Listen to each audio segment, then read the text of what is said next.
자, 이재명이가 무슨 0.73%로 졌으니까 이의제기를 해야 될 거 아니겠어요? 근데 안 했죠.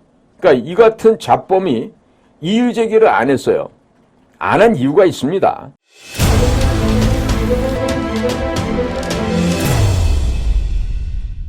자, 국정원이 셉니까? 선거관리위원회가 셉니까? 보니까 우리 대한민국의 진실을 찾아서 열심히 네이버 카페상에서도 지금 우리 애독자들께서 보내주신 자료를 제가 바탕으로 해서 오늘 좀 이 말씀을 드리고자 합니다. 자, 그 네이버 카페의 이름은요, 트루스 코리아, 진실 한국입니다. TRUTH 코리아, KOREA. 그래서 한글로는 진실 한국, 트루스 코리아라고 하는 그 네이버 카페인데요. 자, 이것은 지금 국정원에서 발표한 내용을 아주 이해하기 좋게 지금 세분시켜서 분석을 해 놓았습니다. 지금 국정원의 판단은 뭡니까? 선관위원회의 내부 시스템이 해킹에 매우 취약하다. 그리고 선거인명부 개표 결과도 조작이 가능하다. 이런 말을 지금 다른 데도 아닌 국가정보원에서 했어요. 자, 그런데 자, 이런 국가정보원의 발표에 대해서 국정원이 헛소리를 하고 있다. 선관위의 해명이 맞다. 이렇게 생각하면 그건 진짜 머리 수준이 지능지수가 아주 전능하다는 얘기죠. 즉 물고기 내지는 개, 돼지 수준도 안 되는 수준이 되겠죠. 자, 그래서 이번에 보면은 굉장히 치명적인 얘기를 하고 있는데요. 이번에 그 선관위 혼자 한 게 아니라 국정원, 한국인터넷진흥원이 합동으로 보안 점검을 했어요. 그래서 자, 찾아봤더니 사전투표를 안 한 사람을 한 곳으로 조작이 가능했다, 이 얘기입니다. 자, 이번에 강서구에서도 김태우 후보의 표가 몇 표 안 오르는데 상대편은 1000표 이상 계속 올라갔다는 거죠. 자, 사전투표를 안 한 사람을 한 곳으로 조작이 가능하다. 이게 지금 치명적인 이 사전투표제의 맹점이라고 하겠어요. 그리고 이번 조사에 따르면 해커에 의한 개표 결과까지 조작이 가능한 것으로 드러났어요. 자, 그런데 자, 쭉 내용을 갖다가 좀 더 살펴보겠습니다.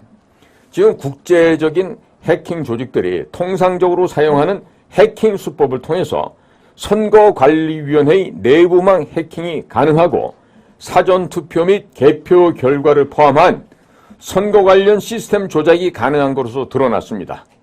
자, 이제 누가 이 부정선거를 부정할 수 있겠습니까? 즉 우리나라 그래도 국정원에서 그래도 실력 있는 우리 국정원의 요원들이 이것을 지금 찾아낸 거예요.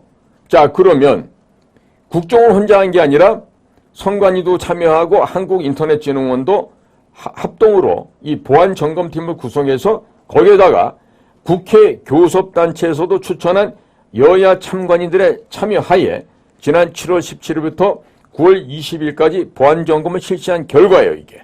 자, 그러면 국정원이 국제 해킹 조직이 통상적으로 사용하는 해킹 수법, 이러한 해킹 수법을 통해서 선관위원회의 시스템에 침투할 수가 있었다.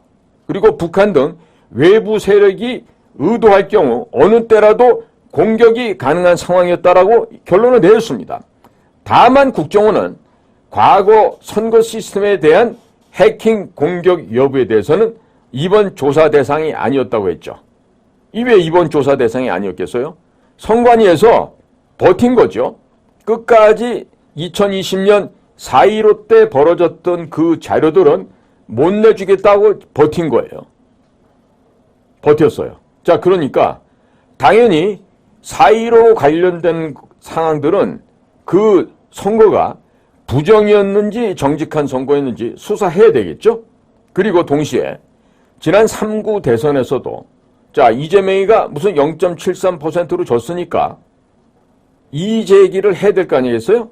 근데 안 했죠. 그러니까 이 같은 잡범이 이의제기를 안 했어요. 안 한 이유가 있습니다. 하면 어떻게 되죠? 더 큰 게 나오죠. 그러니까 이의제기를 안 한 부분에 대해서조차도 수사를 해야 되겠다, 이 얘기요. 지금 우리 지금 여기 애독자님께서 지금 이 선거 관련해서 지금 아침부터 혈압들이 막 오르시는 것 같아요. 자, 계속해서 우리 올려볼까요, 그러면? 자, 그러면, 지난 10월 10일 국가정보원에 따르면 인터넷을 통한 선관위 내부망 침투가 가능했다. 이건요, 간첩 행위를 일삼았던 저 도적무리들, 도적대 선관위가 그동안 극구 부정해왔던 부분이 되깁니다. 자, 그런데 확인해 봤더니 유권자 등록 현황, 투표 여부를 관리하는 통합선거인 명부 시스템, 이것까지도 해킹할 수 있는 것으로 지금 드러났어요.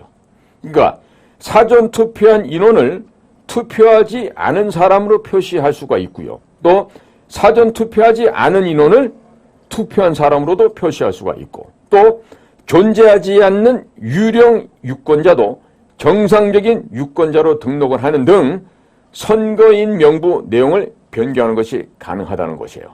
정말 끔찍한 일 아니겠어요? 자, 이것을 4.15 때는 전혀 쓰지 않았다고요. 내부에서 협조한 자가 없었다고요. 누가 이런 반역의 망언을 함부로 짓거리는 거죠. 증거는 지금 차고도 넘친다고 하는데 이런 선거관리위원회 이대로 둬서 될까요? 자, 국정원은요, 전체 유권자의 정보가 저장된 통합선거인 명부 관리 시스템에 대한 정보도 탈취가 가능하다고 밝혔습니다. 전체 유권자 정보가 저장된 시스템인데도 외부 인터넷을 통한 침투가 가능할 정도로 보안 조치가 허술했다라고 합니다.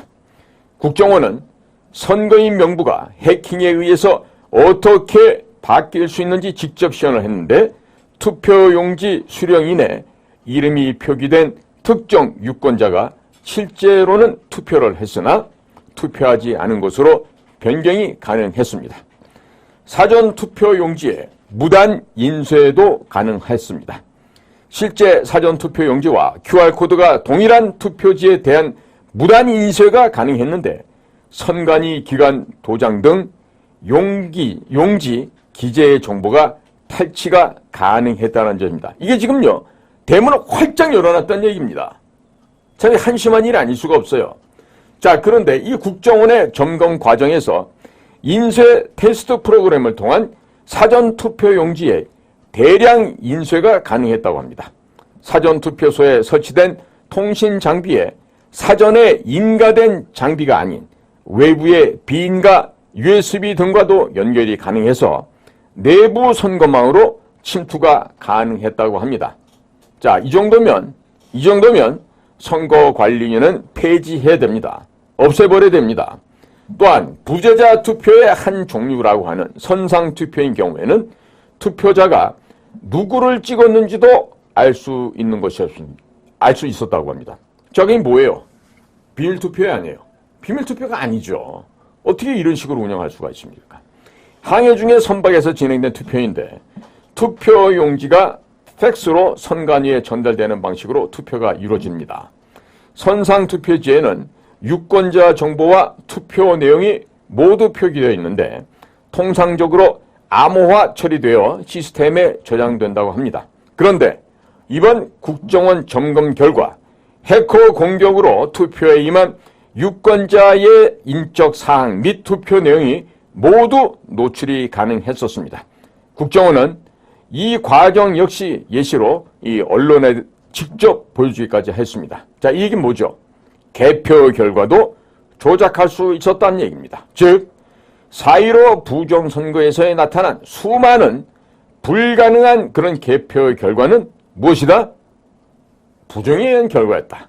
그래서 개표 결과가 저장되는 개표 시스템은 안전한 내부망, 이 선거망에 설치 운영하고 접속 패스워드도 철저하게 관리를 해야 한다 하지만 보안관리가 미흡해서 해커가 개표 결과 값을 변경할 수가 있었다는 것입니다.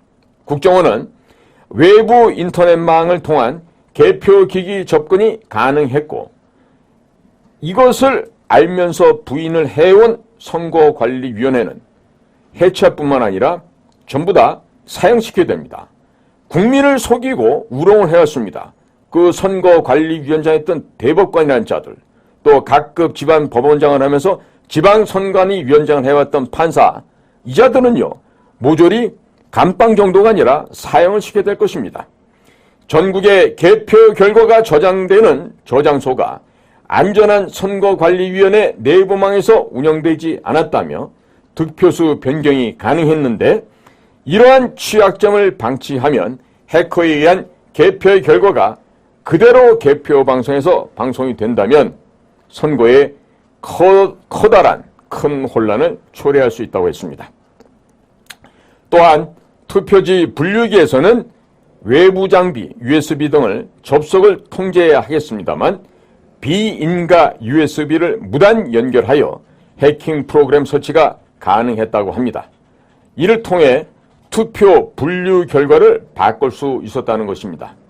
자, 이건 4.15 선거가 어떠한 선거라는 것이 지금 극명히 드러나고 있지 않습니까? 또한 투표지 분류기에 인터넷 통신이 가능한 무선 통신 장비도 연결할 수가 있었는데, 자, 이제 이런 디지털식 필요할까요?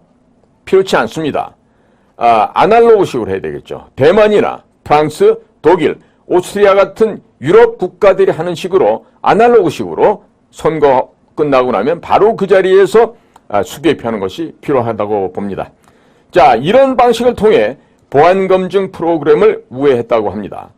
국정원은 직접 예시를 시연하면서 예컨대 계룡산 후보에 투표한 걸로 분류된 것들이 한라산 후보에 투표한 걸로 변경이 가능했다고 합니다. 자, 이러한 내용들은요, 너무나도 많이 신고가 되어 있어서 지금 물증은 차고도 넘칩니다. 자, 국정원에서는 특히 투표지 분류기 프로그램, 이 전자개표기는 인터넷에 그대로 노출되어 있었다면서 누구나 다운로드가 가능했다고 했습니다. 참으로 기가 막히는 일입니다. 기가 막히는 일입니다. 선관위 내부망을 외부와 분리하는 작업도 미흡한 것으로 나타났습니다. 망분리 보안 정책이 미흡해서 인터넷에서 내부 중요망, 즉 업무망과 선거망 등으로 침입이 가능할 수 있었다는 것입니다. 선관위는 주요 시스템 접속 시에 사용되는 패스워드를 숫자, 문자, 특수교를 혼합해 설정해야 하지만 단순한 패스워드를 사용하고 있었고, 이를 손쉽게 유추해서 시스템 침투가 가능했다고 합니다. 자, 이 부패한 도적대들, 이 부패한 선관위원회, 이것들은 공직자라고 할 수가 없죠. 아예 대문을 활짝 열고 도둑놈들에게, 강도들에게 우리 집 자산을 다 들고 가라고 열어놓았던 이 범죄자들입니다. 이는 범죄인 집단을 이제는 어떻게 되죠? 부패가 아닙니다. 이 나라를 갖다가요, 완전히 말아먹으려고 했던 이 도적대들 무리예요. 자, 이것들은 당연히 지금 특검이라든지 이 아주 특별한 방안을 강구해서 빨리 처단을 해야 됩니다. 안 그러면 내년도 총선에서도 똑같은 범죄가 또 일어나게 될 것입니다. 자, 그리고 국정원에서 제품 출시 초기 패스워드를 사용한 접속도 가능했다라고 하면서 이것 때문에 해커가 선거위원회 내부망까지 침입이 가능했다고 합니다. 자, 그러면 거기에 쓰는 제품이 메이드 인 차이나 제품이었다. 화웨이 제품이었다. 그러면 메이드 인 차이나의 경우에는 중국에서 100%가 아니라 100만 % 침투가 가능하겠죠. 자, 이미 발생했던 해킹 사고 대응과 관련해서도 후속 차단, 보안 강화 조치가 미흡했던 사례들이 속속들이 드러났습니다. 선관위는 최근 2년간 국정원에서 통보한 북한발 해킹 사고에 대해서 사전 인지하지 못하고 있었으며 적절한 대응 조치도 하지 않았습니다. 2021년 4월경 선관위 인터넷 PC가 북한의 김숙희 조직의 악성 코드에 감염돼 상용 메일함에 저장되었던 대외비 문건 등 업무 자료와 인터넷 PC의 저장 자료가 유출된 사실도 확인이 되었습니다. 국정원은 지역 선관위 간부급 근무직원의 이메일이 해커의 집중 타겟이 되었고 중복 공격을 받았는데도 당사자에게는 공지되지 않았을 뿐더러 별다른 개선 조치가 이루어지지 않았다고 하였습니다.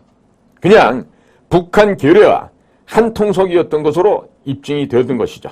따라서 선관위원회는요, 모든 인원들에 대해서 수사를 하고 선관위 직원들 모두가 탈탈 털어야 됩니다. 이 자들은요, 헌법기관이요?